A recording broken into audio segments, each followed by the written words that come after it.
नमस्कार दोस्तों, और स्टडी विद ज्ञान प्रकाश में आप सभी का फिर से बहुत बहुत स्वागत है। तो आज से हम लोग एक नई सीरीज शुरू कर रहे हैं डेली टॉप 5 एमसीक्यूज की, जिसमें हम स्टैटिक जीके और बहुत ही इंपॉर्टेंट करंट अफेयर के प्रश्नों को करेंगे डिस्कस। देखिए, ये जो 5 प्रश्न होंगे ये बहुत ही हाईलाइटेड क्वेश्चन होंगे, यानी कि परीक्षाओं के लिए बहुत ही इंपॉर्टेंट और बार बार ये प्रश्न पूछे भी जा रहे हैं। तो पार्ट 1 पूरा देखो और मुझे बताओ कि ये सीरीज आपको कैसी लगी, और अगर आपको सीरीज पसंद आती है तब आप इसे लाइक कर देना, अपने दोस्तों के बीच सोशल मीडिया में इसे शेयर भी कर देना। तो देखिए, जो पहला प्रश्न है वो क्या है, बहुत ही अच्छा प्रश्न है। उत्तर प्रदेश जनसंख्या नीति 2021 में किस वर्ष तक जनसंख्या वृद्धि में स्थिरता लाने की बात कही गई है। तो क्वेश्चन वेरी इंपॉर्टेंट है, इसको टिक कर लेना, वेरी इंपॉर्टेंट। बताओ कि जनसंख्या वृद्धि में स्थिरता लाने की बात किस वर्ष तक कही गई है। तो सही आंसर होगा इसका ऑप्शन, जी हाँ, ऑप्शन डी, यानी कि 2050 तक। तो फ्रेंड्स, यहाँ पर उत्तर प्रदेश की जो जनसंख्या नीति है वो स्वैच्छिक है। अच्छा, इसको डिक्लेयर कब किया गया? तो जनसंख्या नीति यानी कि जो उत्तर प्रदेश में नई जनसंख्या नीति डिक्लेयर की गई है वो 11 जुलाई को की गई है। 11 जुलाई को विश्व जनसंख्या दिवस भी होता है। और उत्तर प्रदेश के जो स्वास्थ्य मंत्री हैं जय प्रताप सिंह हैं, याद रखना इसको भी। उत्तर प्रदेश की जनसंख्या नीति यह स्वैच्छिक है, यानी कि यह आपके मन पर करेगी निर्भर कि आप क्या करना चाहते हो। लेकिन यदि कोई व्यक्ति 2 से अधिक बच्चे पैदा नहीं करने का निर्णय लेगा तो उसे सरकारी योजनाओं में कुछ अतिरिक्त लाभ भी दिए जाएंगे। और इस नई नीति के माध्यम से वर्ष 2026 तक महिलाओं द्वारा सूचित और स्वनिर्णय के माध्यम से सकल प्रजनन दर को 2.1% और वर्ष 2030 तक इसे 1.9 पर लाए जाने का लक्ष्य निर्धारित किया गया है।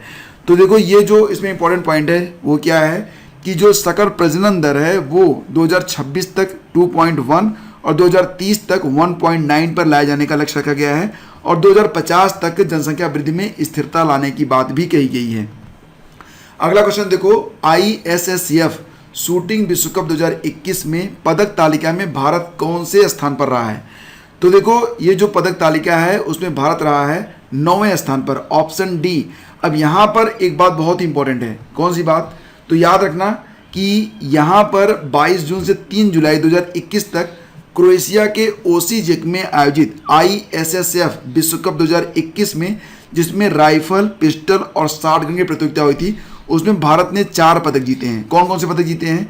1 स्वर्ण जीता है, 1 रजत जीता है और 2 कांस्य जीते हैं।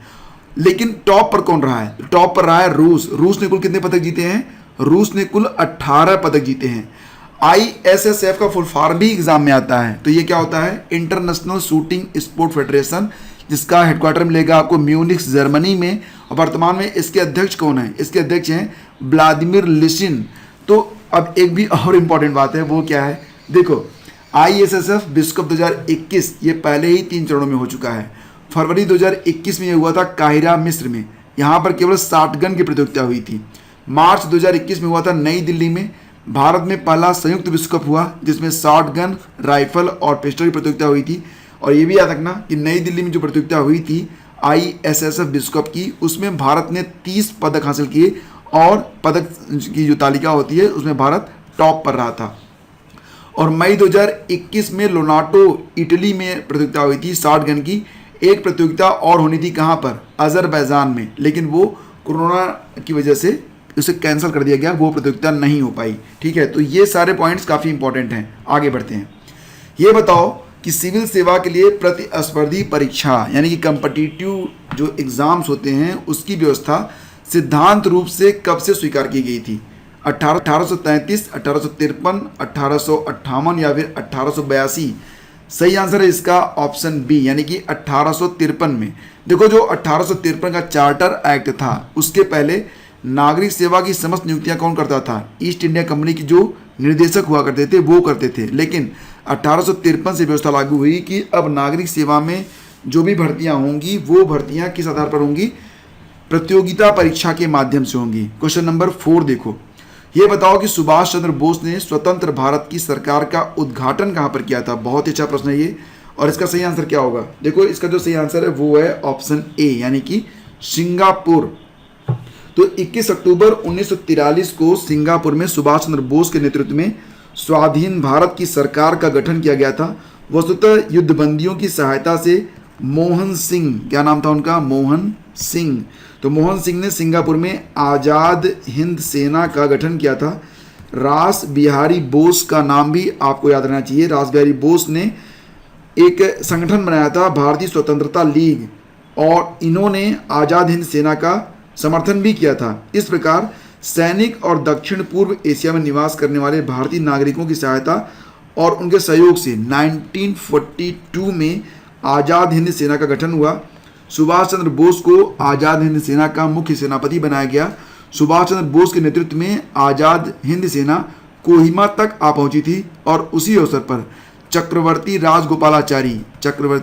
राजगोपालाचारी ने मुस्लिम लीग से कुछ शर्तों के आधार पर समझौता करने की सलाह भी दी थी। और ये होगा आज की वीडियो का अंतिम प्रश्न। ये बताओ कि भारतीय प्रेस की स्वतंत्रता का प्रणेता किसे कहा जाता है? बहुत ही अच्छा और बहुत ही इंपॉर्टेंट क्वेश्चन। सही आंसर इसका होगा ऑप्शन, जी हाँ, ऑप्शन बी, यानी कि चार्ल्स मेटकाफ। तो फ्रेंड्स, आपको यहाँ पर बता दें कि कार्यवाहक गवर्नर जनरल चार्ल्स मेटकाफ ने भारतीय प्रेस के प्रति उदारवादी दृष्टिकोण अपनाया था। 1823 में कुत्सित नियमों को रद्द कर दिया था, और इस प्रयास के कारण चार्ल्स मेटकाफ को भारतीय समाचार पत्रों के मुक्तिदाता की संज्ञा भी दी गई। और मेटकाफ ने 1835 में एक प्रेस अधिनियम भी बनाया था, जिसके अनुसार प्रकाशक या मुद्रक को केवल प्रकाशन के स्थान की निश्चित सूचना ही सरकार को देनी है। यह कानून 1856 तक चलता रहा, और समाचार पत्रों की संख्या में इस दौरान काफ़ी उल्लेखनीय वृद्धि हुई। तो फ्रेंड्स, ये थे आज के टॉप 5 MCQs। अब एक प्रश्न है आप सभी लोगों के लिए, ये बताओ कि भारत का किसी भी भाषा का पहला समाचार पत्र कौन सा था? अब यहाँ पर देखो, मैं ये नहीं पूछ रहा हूँ कि हिंदी भाषा का होता तो आप आसानी से उत्तर दे लेते। किसी भी भाषा का, तो प्रश्न बहुत ही आसान है, फ्रिक्वेंटली पूछा जाता है एग्जाम में, तो ये उत्तर तो आप ज़रूर लिखेंगे। अगर नहीं पता है तो नीचे जो बाकी लोग आंसर कर रहे हैं उसको देखो और गूगल करके बताओ, या फिर किताबों में देख के बताओ, लेकिन उत्तर जरूर देना।